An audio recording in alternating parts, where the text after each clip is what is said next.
Hey, I'm Heath Heine, Colorado actor. I'm the lead in Army and Coop, this wonderful film that was made out of Denver, Colorado by Dennis Hefter.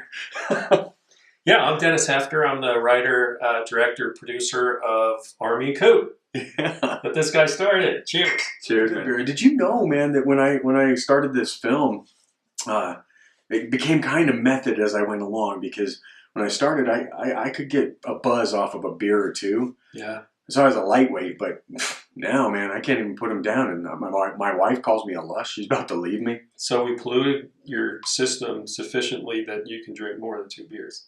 Yes. Okay. Yes. Yeah. So I guess I'm keeping my wife. I guess I'm gonna keep her then. Speaking of which, man, how did you come to make this film? I mean, what made you think of this, or even?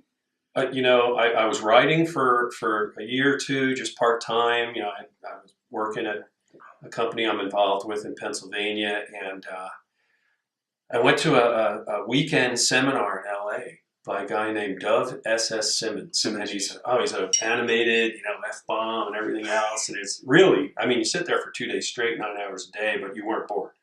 Did a great job. Took you through everything. Supposedly it took you through 4 years of film school in 2 days, which Wow. it did, but it was, this much. Crash course. Crash course. But what he ended it with was, you think somebody's, the guys across the street who was, it was Paramount, we were right across the street in this smaller lot. He said, you think they're going to buy one of your scripts? First time writer? He said, you have a better chance of winning the lotto. It's not going to happen. He said, if you want to make a movie, go make an effing movie. He said, it's easy now. I mean, years ago, you had to buy the film, you had to have the process. You didn't know at the end of the day if you left the lens cap on, or, Yeah. And it was expensive.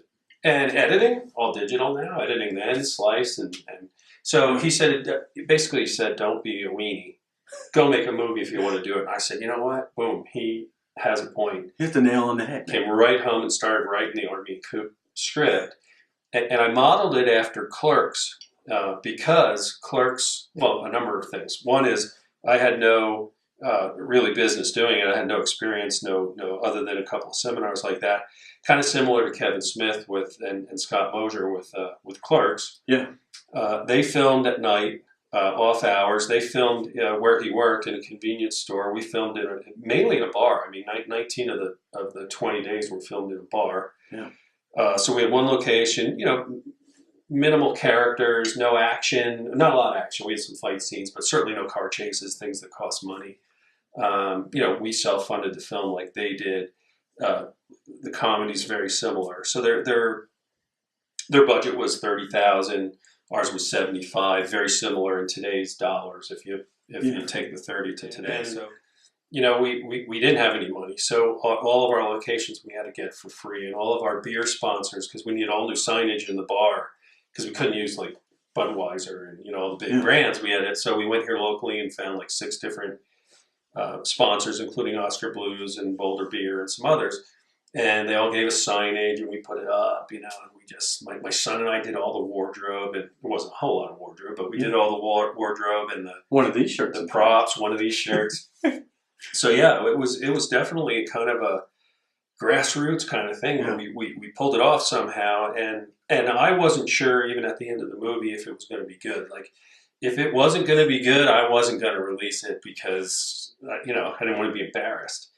And when I got the rough cut, I was like, oh boy, that's rough. I don't know about this. Yeah. But we edited. It took us about 100 hours to edit that thing. Yeah. And I think it turned out pretty well. Did you expect that, like, Denver was going to be a place that would be so accepting of film from locations and cinematographers and editors and actors and all that?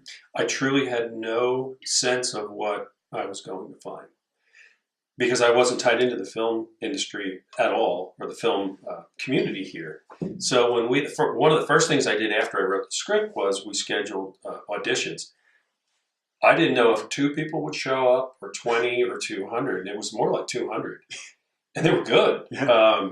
Like, we found almost everybody except you. Yeah. In that first 4 days of auditions. So I really had no idea what to expect because I had never been through the process. But I was pleasantly surprised at the people that showed up. Yeah. And then it was time to build a crew, though, and I really had no idea what I was doing there. So I was able to somehow get in touch with D.K. Johnson, who's our co-producer. and he put the crew together, and he did a great job, right? I mean, you've worked on other sets. I haven't. Yeah. Actually, DK really it pulled it together seamlessly. I mean, people talk about synergy, you know, when like just really good, knowledgeable people come together for something, and it just seems to work. They don't know why, but it did. This film actually clicked. Yeah. All of the people, from the actors to the crew, and locations and everything, it's really just clicked. So I remember after I wrote the script, it was funny to me, but my wife will tell you that my sense of humor is a little different than most grown-ups my age. And I thought it was funny.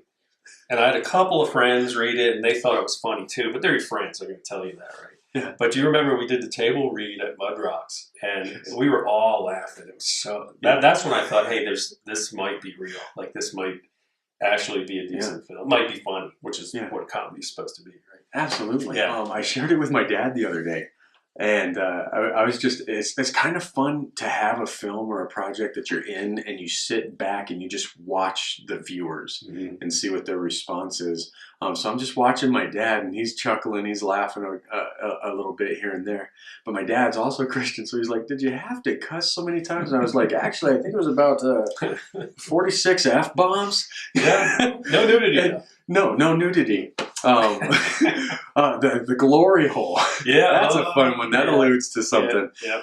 But it is a raunchy comedy. It is a raunchy comedy. But all in all, even my dad, man, being of faith, he just congratulated me. He said, "You know, it's really great that you were able to pull off being the lead." Turned out well. I'm proud of it. I hope you are. No, I'm thrilled that you had the brainchild that put this whole thing together. Well, it like I said, we wouldn't have released it if we weren't proud of it. And you bought the DVD probably, which is why we're making this. Of course, you bought the DVD. So it's not even available today as we're filming, but it will be available shortly. So thank you so much for supporting us. Yes. And we hope you love the film as much as we love making it. Yeah. Yeah.